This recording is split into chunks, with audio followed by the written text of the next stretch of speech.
5 நிமிஷத்துல சுவையான பருப்பு குழம்பு எப்படி செய்யலான்னு பார்க்கலாமா? வாங்க வீடியோக்குள்ள போலாம். பருப்பு குழம்பு செய்யறதுக்கு துவரம் பருப்பு 1 டம்ளர் எடுத்துக்கலாம். 1 டம்ளருக்கு 2 டம்ளர் தண்ணி ஊற்றணும். ஃபர்ஸ்ட் நம்ம பருப்பு 1 டம்ளர் ஊற்றி நல்லா வாஷ் பண்ணி எடுத்துக்கலாம். எடுத்ததுக்கு அப்புறம் 1 டம்ளருக்கு 2 டம்ளர் தண்ணி ஊற்றி வச்சுக்கணுமா? நான் 4 டம்ளர் தண்ணி ஊற்றுறேன். ஏன்னா நான் ரசமும் சேர்த்து வைக்க போறேன். அதனால நீங்க பருப்பு மட்டும் வைக்கிற மாதிரி 2 டம்ளர் ஊற்றினா கரெக்டா. இப்போ ஸ்டவ் ஆன் பண்ணி வச்சுட்டு அது கூட என்னென்ன பொருள் ஆட் பண்ணலாங்க நான் இப்போ சொல்ல போகிறேன். அதெல்லாம் எடுத்து வச்சுக்கோங்க. தக்காளி, சின்ன வெங்காயம், சீரகம், பூண்டு இது மட்டும் குக்கரில் போட்டு 2லேருந்து 3 விசில் விட்டு எடுத்து வச்சுக்கோங்க.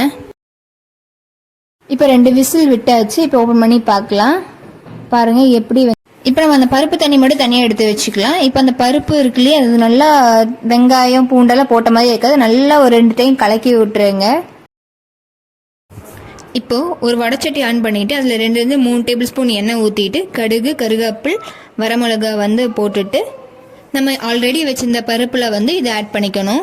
அப்புறம் மஞ்சத்தூள் அளவாக மட்டும் போட்டால் போதும். 1 டேபிள் ஸ்பூன் உப்பு. அவ்வளோதாங்க, பருப்பு குழம்பு ரெடி ஆயிடுச்சு. ட்ரை பண்ணி பாருங்கள், டேஸ்ட்டாக இருக்கும். நெக்ஸ்ட் வீடியோவில் பார்க்கலாம். பாய். சூப்பராக இருக்கும்.